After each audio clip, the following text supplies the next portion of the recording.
Hi, this is Mike Radke. Welcome back to our 30 Days of Light. I'm sitting here enjoying the Masters tournament here, and that is, well, for those of you that like golf, would appreciate the tournament. But sitting here, and I was thinking about, is showing up enough to get what you want out of life? And I've been having this discussion with a few of our clients, and is it enough?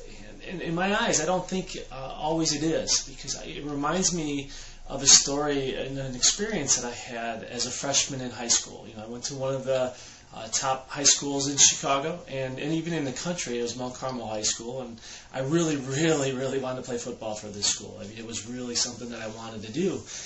But when I got there, day one, I mean, there was 110 freshmen out there wanting to play. And realized right away that showing up is not going to be enough to get yourself noticed, to get yourself on this team, or at least get a chance to play. And really what happened is they only had enough equipment for 75 players. And at this point in my career, I wasn't on the coach's radar. You know, so they gave me a helmet and they gave me pants with pads, but they didn't have enough shoulder pads. And I didn't have all my equipment until day 3. I mean, I had this 2 days just going through the drills and running and not being able to be in any of the hitting, and it was driving me crazy. I was just jumping at it. But finally I got my pads, and I got a chance to, you know, get placed at least in a spot, and the coaches placed me as a defensive cornerback. And they put me at the third string. And, you know, of course, in my eyes, I felt I was no third stringer. I really wanted to play, and I began eyeing my competition up and playing against them pretty fiercely. You know, I wanted this, and but practices were going on, and, you know, yes, I was coming to, and I was showing, trying to do my thing, or just try to get noticed. And we had our first practice game. And of course, I was on the bench this game, and, you know, I was going nuts. I mean, I wanted to play so bad. And the game, you know, we won the practice game, but when we got to the next practice, our defensive back coach wasn't real happy with the starters' performance in that game. And he really felt we needed some toughening up. And, you know, this is a full-time Chicago firefighter who coached on the side, and I could still hear his voice in my head. I mean, he just had this booming, powerful voice. And, you know, so he got us. He said, you know, you guys need to get tougher. He used different language, but the point was is he made us do this drill. It was kind of a little suicidal, but it is a point of where two players get on the ground, head-to-head, but we're about 10 yards apart.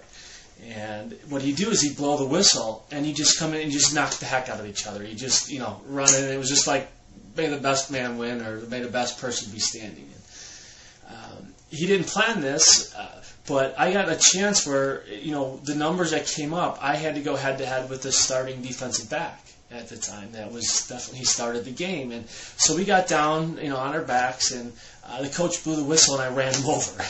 I was just like so pumped up and so ready for it. I ran the guy over, and the coach was jacked up. Everybody's jacked up. I was just fired up. And so the point was is that then all of a sudden I got noticed, you know, and I got noticed by the coach, and I was on his radar. And another thing that happened in that practice was we were running kickoff return practice, and we were doing it live, and we had live hitting going on, and they ran a kickoff return, and the returner, the coaches felt lacked effort on that return. And you know, because I was on the radar now of the defensive back coach, you know, he said, "Coach, I've got somebody for you," and he threw me in there, and, you know, and I had the chance now to all of a sudden be a returner. And then I got the kickoff, and I took it, and I ran it back for a touchdown. It was just a pretty exciting moment to not only one is to get vaulted into the forefront as a defensive back, but now even having another opportunity to be a returner.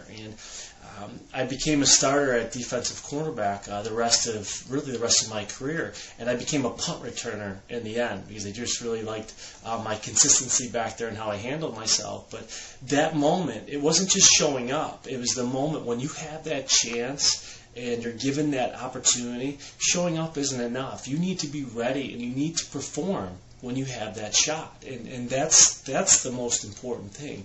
And that vaulted me through my career to, one is to become a starter, and then as I got up to a junior in varsity, when I moved up to the varsity squad, I was one of the few juniors who got a chance to start, and it was based on my performance. It wasn't based upon just showing up. And then my senior year, I started and then was voted as one of 4 captains of our team by our teammates. So, going back to that freshman story, the person that was ahead of me, he got a full scholarship. It's a private high school, and he got a full scholarship to play football, and he didn't even take one hit as a high school football player, and so it's something about getting an award before you actually deserve it and before you actually perform.